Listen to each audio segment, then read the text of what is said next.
They thought I was blind. They thought I was weak. But blindness is not silence. Weakness is not surrender. I heard every word. I saw every plan. And when you record the people you love, the ones you once trusted with your life, plotting to destroy you, there is no return, no forgiveness, only fire. This is not simply my story. It is a testimony of how betrayal became my sharpest weapon. And tonight, the truth will burn louder than any lie they built. My name is Seraphina Duskwood. I am 32 years old, a mother of one little boy whose laugh carried me through sleepless nights.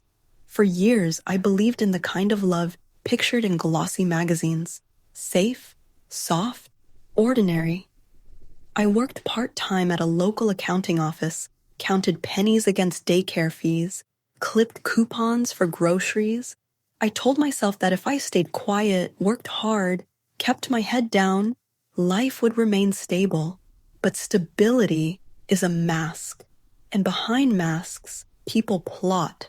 Behind smiles, people lie. The first tear in that mask came on a Tuesday night. Elias came home late, smelling faintly of whiskey, though he swore he'd been at the office. I was folding laundry in the living room, the baby monitor glowing beside me. His shirt collar caught my eye, creased, tugged, not by accident. "Don't start with your paranoia again, Sarah," he said, pouring himself water, his laugh too casual. Again. That word poisoned the air. He wielded it like a blade, carving me into something unstable, unreasonable. If I doubted him, I was paranoid. If I questioned, I was sick. The next day, I found a receipt in his jacket, not for whiskey, for a locksmith, a new set of keys. Why would we need more keys? I asked that night, my voice calm, my stomach twisting. His face never flickered. His answer came smooth. Backup for emergencies. But the receipt's date matched the day his mother had dropped by unannounced. She had walked through the nursery, her eyes cool, assessing. That was no emergency. That was reconnaissance. From then on, the details gathered like storm clouds. My debit card declined, even when I knew the account was sound. Elias lowered his voice to a whisper when I entered a room. His mother appeared too often, her questions sharp, deliberate. What time I left for work? How long the baby napped? Whether I locked the back door? And then, the storm broke. One night, as I loaded dishes into the washer, I heard him in the study. He thought I was asleep. His voice was steady, confident, planning. "She won't fight it. She's exhausted. Once the papers are ready, we'll make her sign. The child stays with us. She'll have no choice." The plate slipped in my hand, soap dripping down my wrist. My husband, the man I had trusted, was plotting to erase me, to steal my son, with his mother's help. I wanted to scream, to storm in and claw the truth out of him, but I didn't. I dried my hands. I walked back to bed. When he slipped under the covers, I lay still, eyes closed, breath even. He never knew I was awake. That night, staring at the ceiling in the dark, I made a choice. If they wanted war, I would give them war, but not the kind they expected. I had no money, no powerful lawyers, no family standing behind me. What I had was sharper, memory, discipline, and a phone with a record button. The first recording shook in my hand. My pulse thundered so loud, I thought it would drown the words. But his voice came through, cold and undeniable. "Mother, the custody hearing will be simple. She can't afford a fight." I saved it, copied it, backed it up. Then I made another recording, and another, each one a nail driven into the coffin they were building for me, turned instead into the box I was building for them.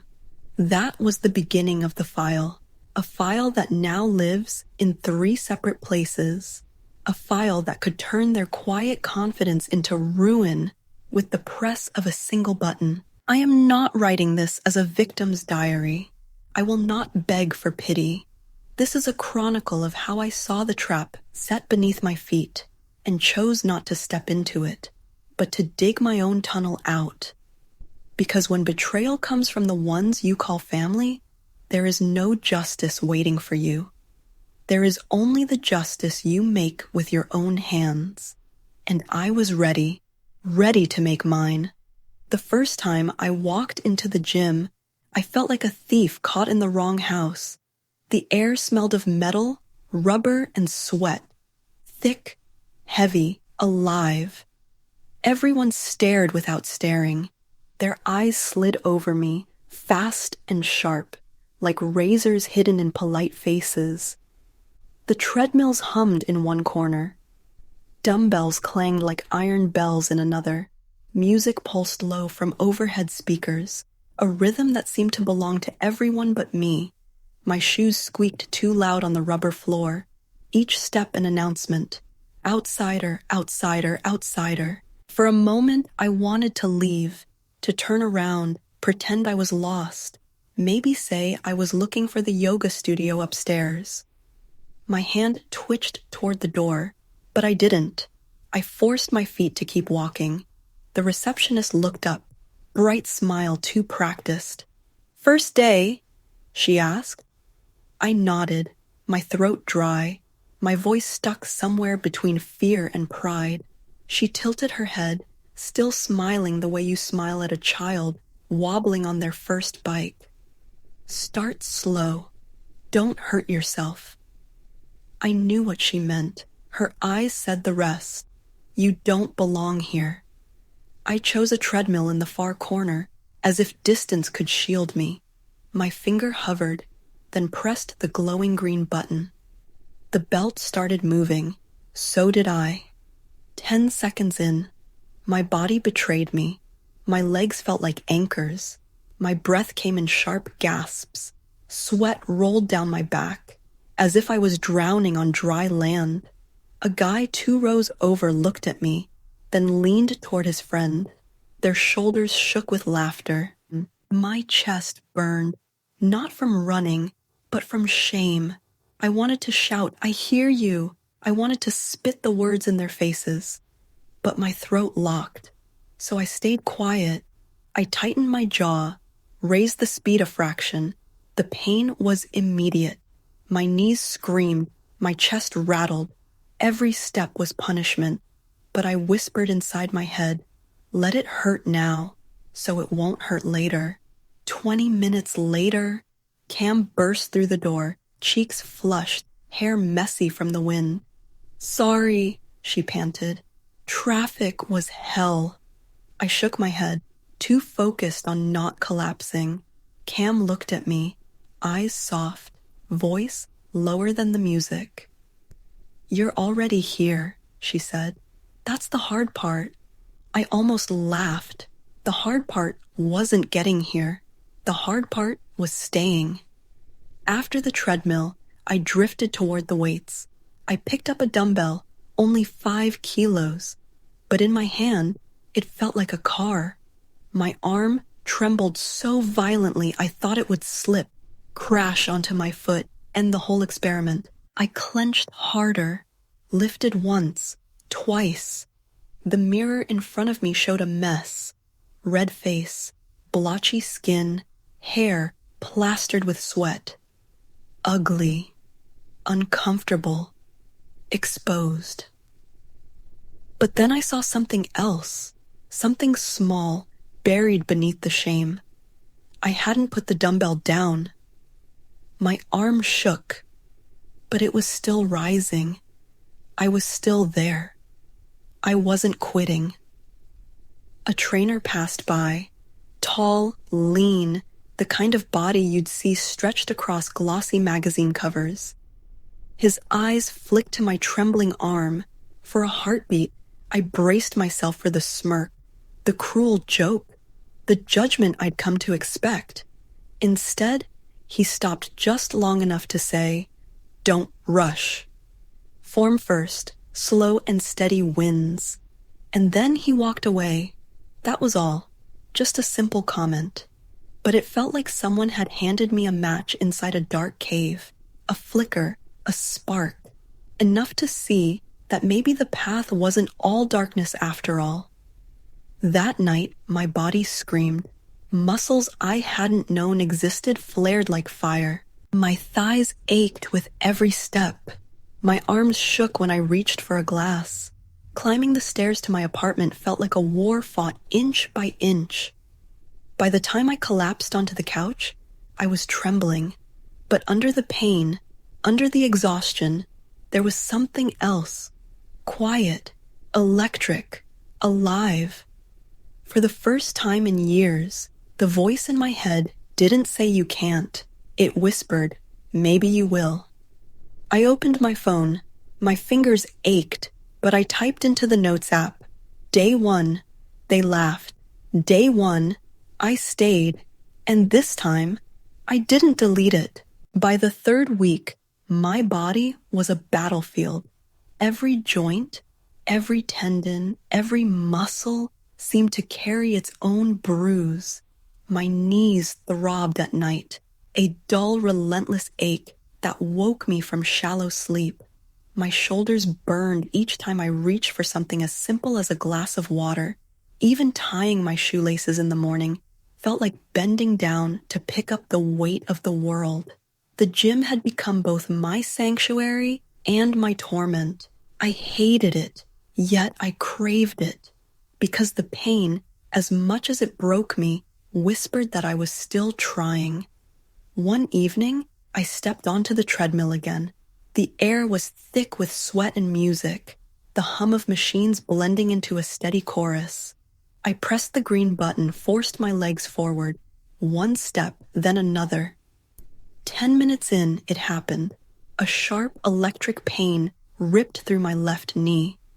It wasn't just discomfort, it was a blade. My foot faltered, my balance wavered. I stumbled, clutched the side rail, nearly fell onto the moving belt. My heart slammed against my ribs. The guy on the treadmill beside me slowed his pace, turned his head. His eyes swept over me, quick, cold, unforgiving. He didn't speak, but his smirk said everything. Too heavy, too weak. Shouldn't even be here. Shame rose hot in my chest, hotter than the pain. My throat closed. My finger jabbed the stop button, the treadmill slowing to a crawl. I limped off, each step weighted with defeat. In the locker room, I sat on the wooden bench clutching my knee. The ache pulsed under my skin, spreading into my chest until my breaths came shallow, uneven. I blinked hard, but tears still stung at the corners of my eyes. And then the old voice came back, the one I thought I'd silenced on day 1. See? This is why you always quit. You don't belong here. Go home. Pretend you never tried. For 10 minutes, I believed it. I let the voice wrap around me, familiar and poisonous. I pictured myself canceling my membership, throwing out the yogurt, the oats, the meal plans. I imagined the pantry once again filled with donuts and chips, comfort food waiting to dull the ache of disappointment. It would be so easy, so soft, so safe. The locker room door banged open. Cam stormed in, face red, hair plastered with sweat. They had just finished their own workout, but the second they saw me, hunched on the bench, they stopped. What happened? They demanded, breath still heaving. I muttered, barely audible, knee, guess I'm done. Cam's eyes narrowed. They leaned closer, every word sharp. Seraphina, don't you dare. You said you wanted them silent. You think silence comes cheap? Those words struck deeper than the pain in my knee. Silence doesn't come cheap. If I wanted the laughter to stop, if I wanted the whispers to die, I couldn't crumble at the first break. I wiped my face with the back of my hand, forced myself to stand. My knee screamed, but I locked my jaw and hobbled out of the locker room, not toward the door, but back to the floor. Back to the machines. The trainer spotted me, his brow furrowed as he approached. "Switching machines?" he asked, nodding at my limp. I managed a weak smile. "My knee." He studied me for a moment, then nodded once. "Good call. Work around the pain. Don't stop moving." Simple words, but they lit something in me. Maybe resilience didn't always mean running headfirst into the wall. Maybe sometimes it meant finding another door. I sat on the rowing machine, gripped the handle, and pulled. At first the motion felt foreign, awkward. My rhythm scattered, but slowly my arms found the beat. My back joined, my breath synced with the slide of the seat. Push, pull, inhale, exhale. The sweat poured.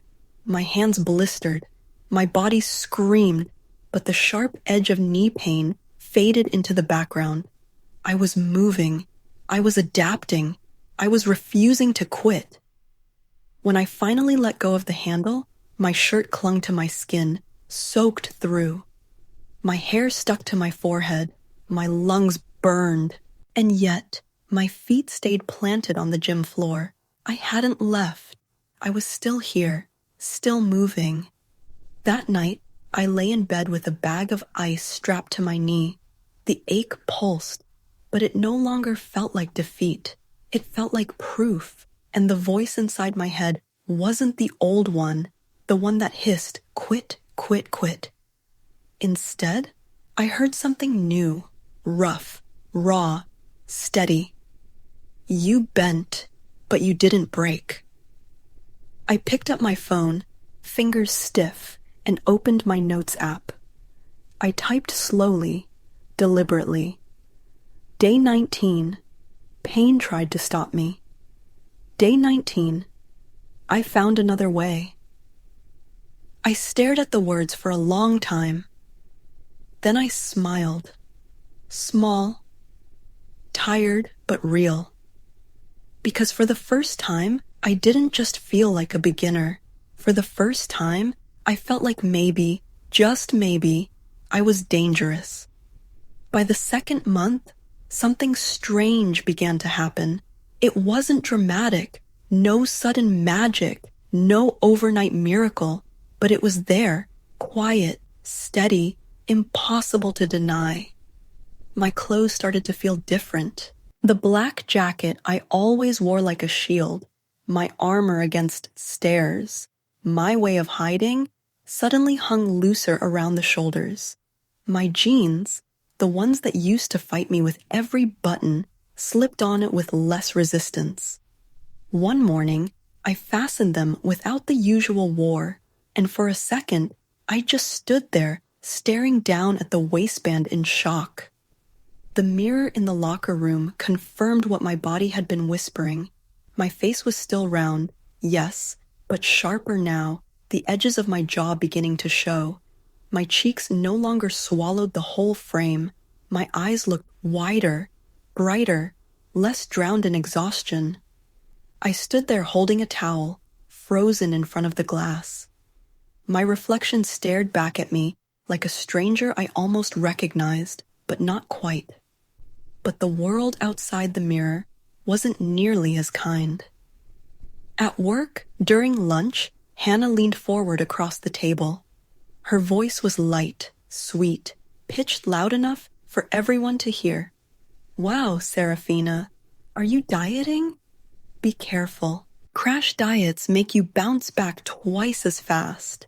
Her tone was sugar, but her smile was poison. The others laughed on cue.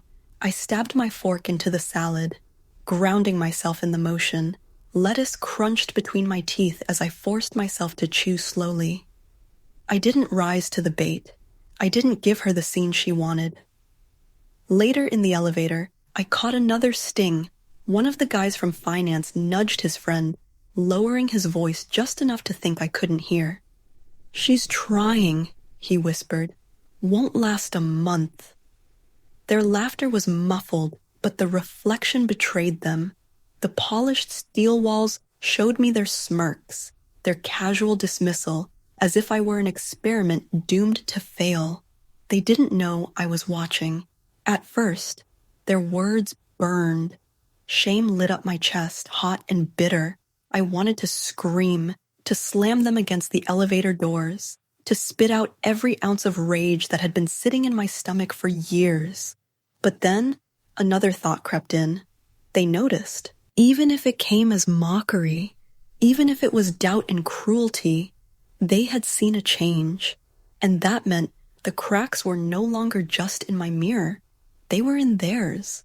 Their armor of indifference wasn't so solid anymore. Cam noticed too. One evening, after another grueling session at the gym, we walked out together, the night air cooling our sweaty skin. Cam poked my arm suddenly, grinning. "Hey, is it just me, or are you tighter, stronger?" I laughed awkwardly, heat rushing to my face. "Don't exaggerate." But Cam's grin didn't falter. "No, I mean it. You're changing. It shows." The words sank deeper than they realized. For the first time, someone had said it without mockery, without poison, without a hidden dagger. That night, back home, I opened my closet. My hand reached for something buried deep, a red dress. I had bought it on sale years ago, back when I told myself, someday it will fit. That someday never came.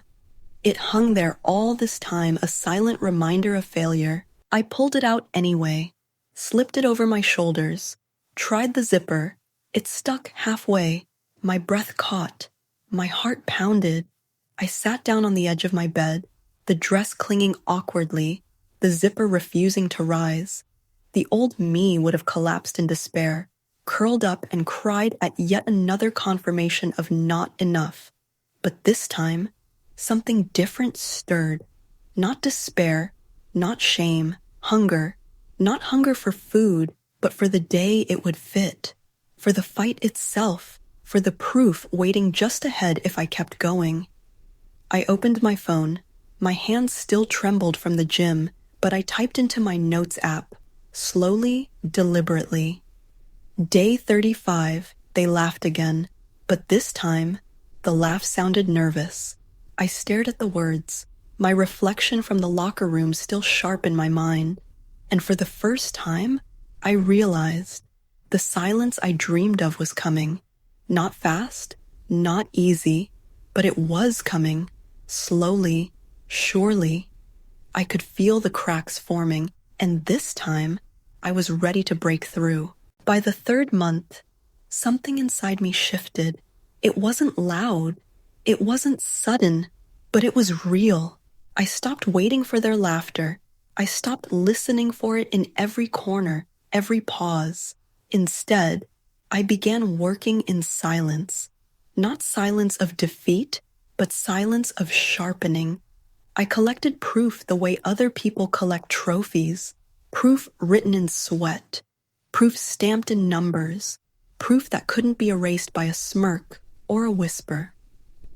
At the office, I volunteered for the hardest projects, the ones no one wanted, the ones meant to exhaust you, to break you, to make you regret raising your hand. Long nights, endless spreadsheets, impossible deadlines. I took them all. My coworkers joked. She's trying too hard, burning herself out. Let her, she'll collapse. But when the campaigns launched and the numbers rose, the laughter stopped. They stared instead, eyes caught on the reports, my name printed at the bottom. Their silence was different now, not dismissive, not cruel, heavy, watching, waiting. One afternoon, Mark tried his usual trick. He leaned back in his chair, smile polished, words sharp enough to slice. Seraphine, are you sure this plan isn't too risky? That question used to unravel me. My heart would race. My throat would close. I'd shrink back into the chair, fumbling to justify myself. But not this time. I looked him straight in the eye. My plan isn't risky. I'm not sure. I'm certain. The room froze. Pens hovered over paper. Breath held. For the first time, they wrote down my words. At the gym, I pushed harder. Every rep was an argument. Every drop of sweat was a reply I never spoke out loud. Cam's voice came steady beside me. One more. Just one more. My muscles trembled. My lungs begged for rest. I wanted to drop the weight halfway. But then I thought of Hannah's sugary smile, Mark's polished jokes, the elevator whispers. That memory burned hotter than the metal in my hands. So I lifted again, and again. People began to notice. One evening, riding the elevator, I caught two men from finance murmuring. "She's actually changing," one whispered. "Yeah," the other said, "but let's see how long it lasts." They didn't know I could hear. I didn't flinch. I didn't turn. I smiled to myself instead, because their words still stung, but softer now. Their laughter was no longer confident. It was cautious, weaker, almost afraid. That night, I pulled the red dress from the back of my closet, the one that had mocked me for years. I slid it on. The zipper still caught, still refused to close all the way, but this time it rose higher than before. I stood in front of the mirror, breath uneven, sweaty hair, tired eyes, a body still far from perfect. And yet, for the first time, I didn't see failure. I saw progress. I saw battle scars turning into proof. I sat down on the edge of my bed, phone in hand. I opened my notes app, typed slowly, deliberately. Day 52, no excuses, no comeback, just proof. I didn't need to announce my revenge. I didn't need to scream it into rooms that once laughed at me, because I was already living it. And that, more than anything, scared them. It happened on a Tuesday, a day that should have been ordinary. Emails, coffee, meetings, but instead became the hinge on which everything turned. Mark called me into the conference room. His voice was clipped, sharp at the edges, but underneath it, I heard something else, nervousness. "Seraphine, the client wants a presenter for the launch event next month. Someone from our team." I raised my eyebrows, waiting. "And?" He cleared his throat, eyes darting toward the glass wall as if he'd rather be anywhere else. "They asked for you." For a moment, I thought I misheard him. Me? The same Seraphine they once mocked for eating too much at lunch breaks? The same Seraphine who wore oversized jackets to hide the body they snickered at? The same Seraphine they had nicknamed behind my back as if cruelty were just office banter? I wanted to laugh, loud, sharp, bitter. But I didn't. I simply said, "All right, I'll do it." The truth? I was terrified. This wasn't some small team briefing. This was a launch event. Stage lights, cameras, press, clients, all eyes fixed on me. The kind of spotlight I had always avoided. Now, there would be no shadows to hide in. That night, I lay in bed staring at the ceiling, rehearsing disasters, tripping on stage, forgetting my lines, hearing the audience snicker, my fists clenched under the blanket until my nails carved crescents into my palms. The next morning at the gym, Cam noticed. "You know what this is, right?" they said. "This is the moment you've been sweating for." "I'm not ready," I muttered. Cam smirked. You're never ready until you walk out there. Then you realize you were ready all along. Her words followed me everywhere. Every treadmill mile, every dumbbell curl, every note I typed into my phone. At work, the whispers came. She's presenting? Really? God, imagine the dress she'll wear. Their voices didn't cut me anymore. They fueled me. Every doubt was another brick in the stage I was about to stand on. That evening, I tried on the red dress again. The zipper rose higher than ever before, still tight, but no longer cruel. I left it halfway and stared in the mirror. No shame this time, just a woman standing at the edge of something huge. I opened my notes app. Day 70. The stage is waiting, and so am I. The door had opened. I didn't know what waited on the other side, but I knew this. I would not walk back. Chapter 7. The stage. I thought the hardest part was the gym. The sweat, the pain, the nights I could barely climb my own stairs. But then the email came. Annual Client Gala. Keynote presenter, Seraphine Vale. At first I laughed. A mistake, surely. They never let me speak in small meetings without cutting me off. Now they wanted me to stand under lights, in a dress, in front of hundreds. My hands shook as I read. It wasn't a mistake. Mark had signed off on it. The same man who once smirked about donuts in front of the team. Maybe he thought this would break me. Maybe it was his test. For days, fear stalked me. On the bus, at the grocery store, even at the gym. The old voices whispered, "Fridge, suitcase, too big for the dress." And then, the mirror. The red dress zipped all the way. Not perfect, but different. The night of the gala, chandeliers glittered, marble floors echoed with polished shoes. I felt the stares before I even reached my table. Some eyes widened, some lips curled into smirks, but no one laughed.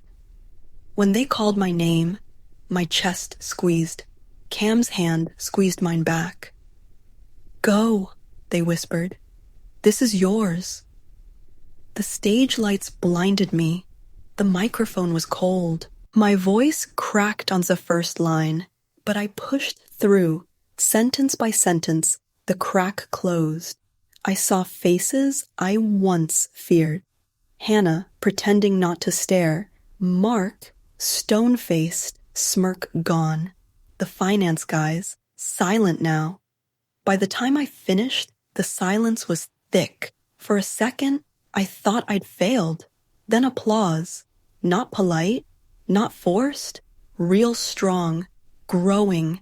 That sound replaced every cruel whisper I had ever carried. That night, alone in my apartment, I opened my notes. Day 91. They wanted me to break. Instead, they had to listen. For the first time, I didn't just survive the stage, I owned it. I used to think the hardest part was the gym. The sweat-soaked nights, the trembling knees, the mornings when even climbing my own stairs felt like dragging chains. But then, an email arrived that changed everything. Subject line, Annual Client Gala, Keynote Presenter, Seraphine Vale. For a moment, I actually laughed out loud. It had to be a mistake. Me, on stage, in front of hundreds of clients, partners, executives. They never even let me finish sentences in small meetings. Mark would cut me off halfway with a smirk. Hannah would roll her eyes. The finance guys would whisper behind their hands. And now, suddenly, they wanted me to carry the keynote? I scrolled down, waiting for the clarification, the correction, but there was none. My manager had signed off on it. Mark himself.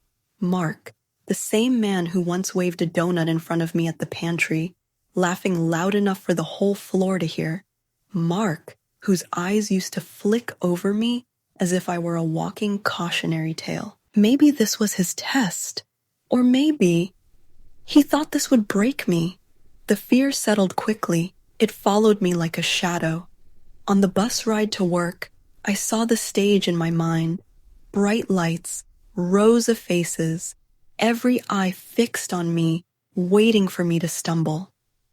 At the grocery store, I saw myself tripping in front of the cameras, the sound of muffled laughter spreading like wildfire through the room. Even in the gym, with the hum of treadmills around me, I imagined the audience's whispers. Fridge, suitcase, too big for the dress. Those voices were ghosts, but they clung to me, everywhere. And then came the mirror, the red dress, the one that had mocked me for years, the one that once stopped halfway with a cruel, unyielding zipper, this time closed all the way. My body wasn't perfect, nowhere near it, but the fabric told a different story. It hugged me differently. It whispered, "You belong here now." For the first time, I didn't see the dress as a trap. I saw it as a weapon. The night of the gala came faster than I was ready for. The ballroom glowed with chandeliers. Glasses clinked. Shoes polished to a mirror shine clicked against marble floors. The air smelled of perfume and ambition, and I could feel the stares before I even reached my table. Some eyes widened, some narrowed, some lips curled into smirks. But none of them laughed out loud. Not this time. When they called my name, my chest squeezed so tight I thought I might faint. I felt Cam's hand under the table, warm and steady. "Go," they whispered. "This is yours." So I stood. My knees shook, but I stood. The stage lights blinded me. The microphone was cold in my hand. For a split second, all I heard was silence. Dead, heavy, suffocating. I took a breath, the kind I had practiced 100 times on the treadmill, when each mile felt like rehearsal for this exact moment. My voice cracked on the first line, but I didn't stop. I pushed through. Sentence by sentence, the crack closed. Word by word, my voice steadied. I saw faces I once feared. Hannah, pretending not to stare, her lips pursed, her pen motionless. Mark, stone-faced, eyes unreadable, but his jaw tight, his smirk gone. The finance guys, the ones who once joked in elevators, silent, leaning forward, listening. And in that silence, I felt something I had never felt before. Power. By the time I finished, the room was still. For a heartbeat, I thought I had failed, that my words had vanished into nothing. Then came the applause, not polite, not forced, but real, strong, growing. After the gala, something shifted. It wasn't dramatic. There were no teary apologies, no sudden confessions. But the air changed. The laughter stopped. At the office, people measured their words now. The same coworkers who once made bets about me in the elevator, bets about when I'd quit, how long I'd last, now paused before they spoke. Some even asked, awkwardly polite, if I wanted coffee. Hannah sent me an email. Just one line. Great job at the gala. Polished, distant, careful, but the fact that she typed it at all meant more than the words themselves. Mark avoided my eyes, and that avoidance was louder than any insult he had ever thrown. And me? I didn't rub it in. I didn't post before and after pictures. I didn't corner anyone demanding an apology. Because I didn't need it anymore. The revenge had already happened. It was in the silence, in the way their voices trembled ever so slightly when they said my name, in the way they looked twice before dismissing me. The silence was victory enough. One afternoon, I stood in the pantry where it had all started. The donut tray was there again, fresh, sweet, tempting. The same tray where Mark once sneered about my choices, loud enough for the floor to hear. This time, Mark walked by with his coffee mug. He opened his mouth, maybe to joke, maybe to jab, but no words came. He poured his coffee in silence. I smiled, not at him, but at myself. At the gym, I wasn't invisible anymore. The receptionist greeted me like a regular.